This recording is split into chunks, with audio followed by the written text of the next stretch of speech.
अस्सलामु अलैकुम वरहमतुल्लाहि वबरकातुहू। बिस्मिल्लाहिर्रहमानिर्रहीम। तो स्टूडेंट्स, आज हम प्रोग्रामिंग फंडामेंटल के वीक 3 के लेक्चर्स के लिए हैं। अगर आपको पिछले दो वीक्स में कोई क्यूरी है तो आप मुझे इस ईमेल पे कांटेक्ट कर सकते हैं, और मुझे उम्मीद है कि आप सब ने मुझे होमवर्क्स जो है वो रिलेटिवली सेंड कर कर दिए होंगे। मैंने नोट किया है कि कुछ स्टूडेंट्स ने अभी तक होमवर्क 2 जो है वो अभी तक सबमिट नहीं करवाया है। तो आपसे एक दफ़ा आपको फिर से इंटीमेट करता जाऊं कि आप आज की डेट में ये लाजमी सेंड कर दें, तो वरना आपको आगे के लिए कुछ ना कुछ यानी कि कुछ चीज़ें आपको समझना आपके लिए मुश्किल होता रहेगा जी। चले जी, हम आज का लेक्चर स्टार्ट करते हैं जो जो कि होगा 7 एंड 8, और हम इस पर कंट्रोल स्ट्रक्चर्स की बात करेंगे कि हम कुछ चीज़ों को कंट्रोल कैसे करते हैं।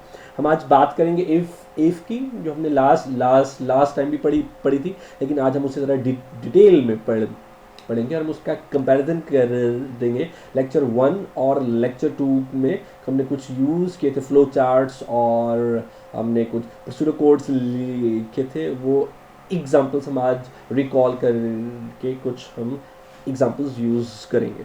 फिर हम इफ़ एल्स की नेस्टिंग करेंगे। फिर हम आज स्विचिंग की बात करेंगे, स्विच केस क्या होता है जी। इंट्रोडक्शन ये है जी।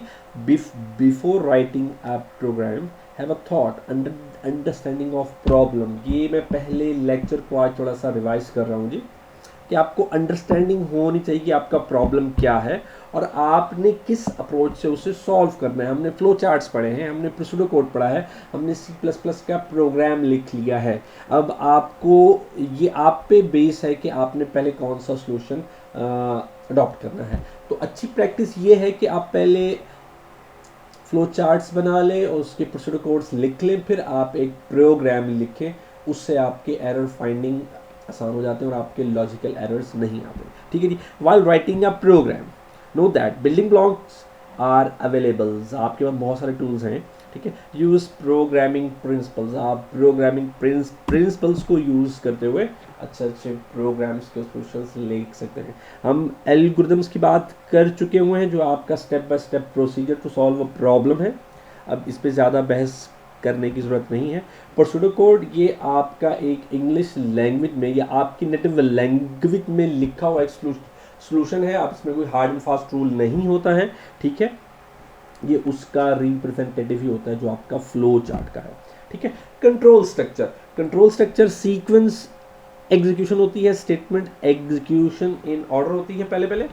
ठीक है जी। सीक्वेंस एग्जीक्यूशन में फिर आपका ट्रांसफर ऑफ कंट्रोल है कि आप एक जगह से दूसरी स्टेटमेंट पे आप अपने कंट्रोल को शिफ्ट कर देते हैं, या आपका तीन आपके पास कंट्रोल स्ट्रक्चर्स हैं: सीक्वेंस, सिलेक्शन और रिपीटिशन। सीक्वेंस आपका स्टेप बाय स्टेप है, सिलेक्शन आपका इफ एल्स है, रिपीटिशन में आप वाइल्स पढ़ लेंगे, लूप्स पढ़ेंगे जो हमने फ्लो चार्ट में भी देखे थे। कंट्रोल स्ट्रक्चर हम इसे फ्लो चार्ट में देख चुके हुए हैं, और हम इसे अब प्रोसीड्यूर कोड के लिहाज से देख लेते हैं। सिलेक्शन स्ट्रक्चर क्या होता है? You choose among alternatives, course of action. Procedure code की एग्जांपल क्या है जी? If student grade is greater than और इक्वल टू 60, हम उससे बता देंगे कि आप पास हो। If the condition is true, print statement executed, program continue to the next statement. If condition is false, अगर आपकी कंडीशन फॉल्स होती है तो प्रिंट स्टेटमेंट होगी इग्नोर, और प्रोग्राम फिर भी कंटिन्यू होता रहेगा जो आपने लिखा हुआ होगा। Indenting making program easier to read, या ये इंटेंडिंग है, या हम इसे इंडेंटेशन बोलते हैं जी। C++ ignore white space, character tab space, etc etcetera. अब एक इफ हमने प्रोसीड्यूर कोड में जो हमने कंडीशन या सिलेक्शन लिखी थी, हम उसका C++ का रिप्रेजेंटेटिव क्या लिखेंगे? इफ ग्रेड्स आर ग्रेटर और इक्वल टू 60, हम उसे प्रिंट करवा देंगे सी out.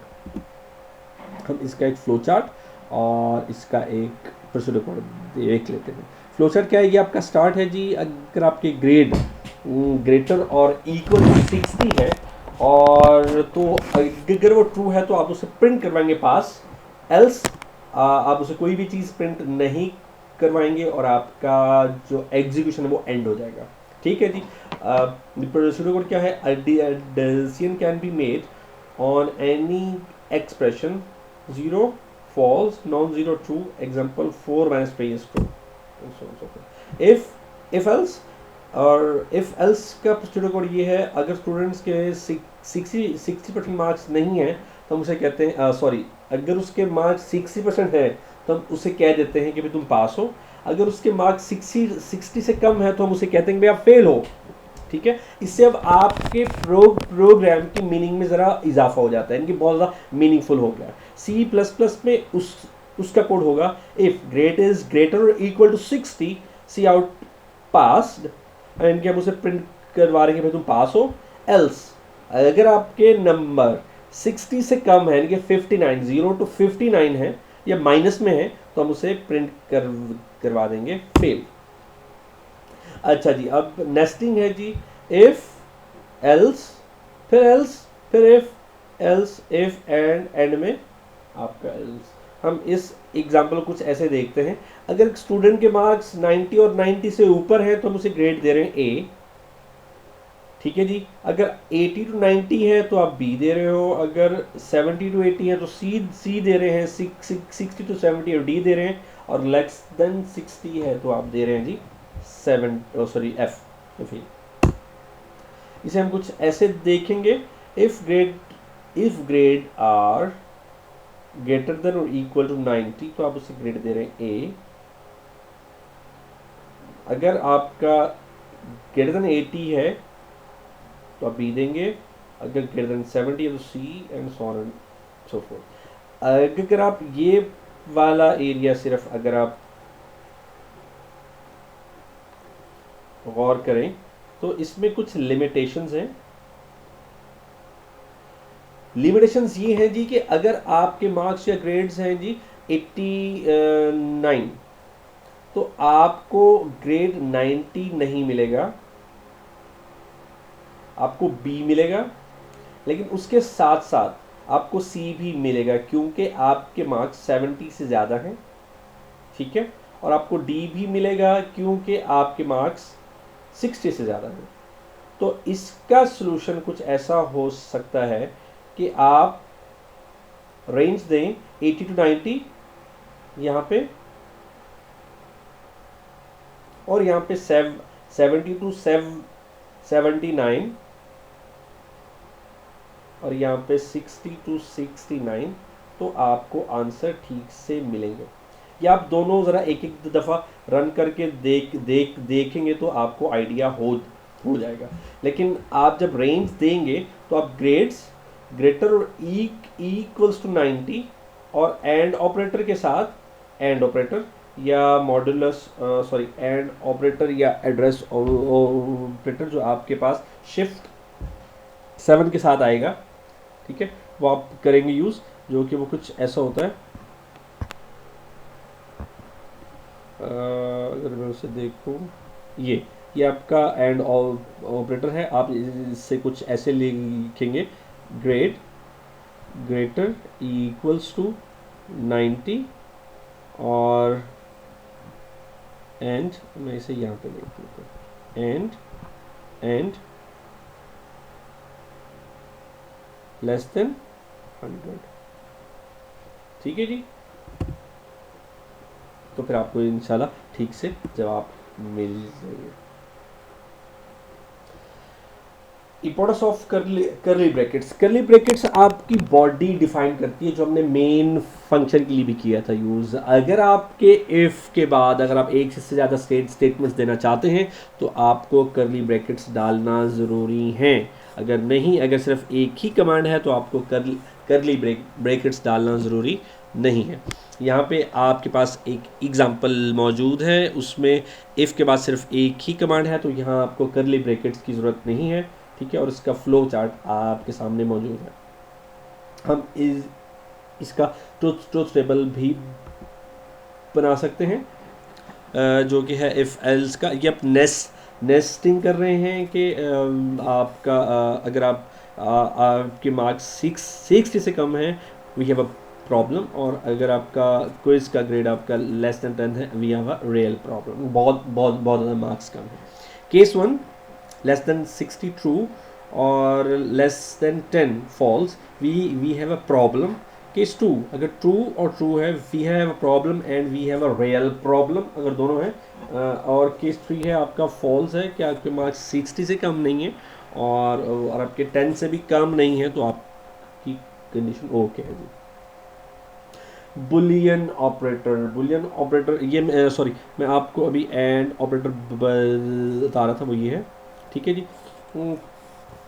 combines multiple boolean expression.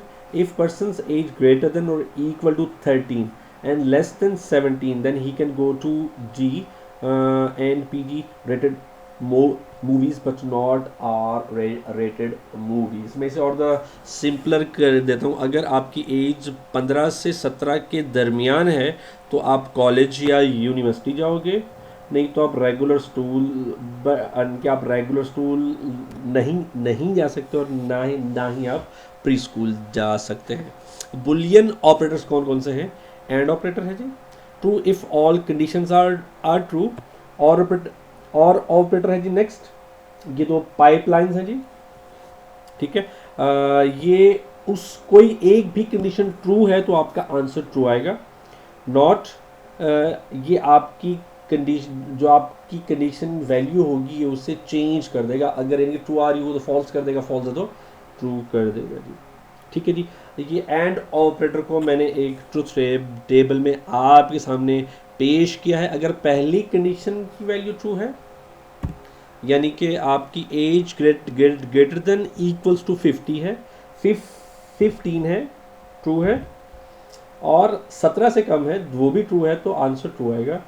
एक भी फॉल्स हो गई तो आपके तमाम आंसर फॉल्स हो गए, ठीक है जी।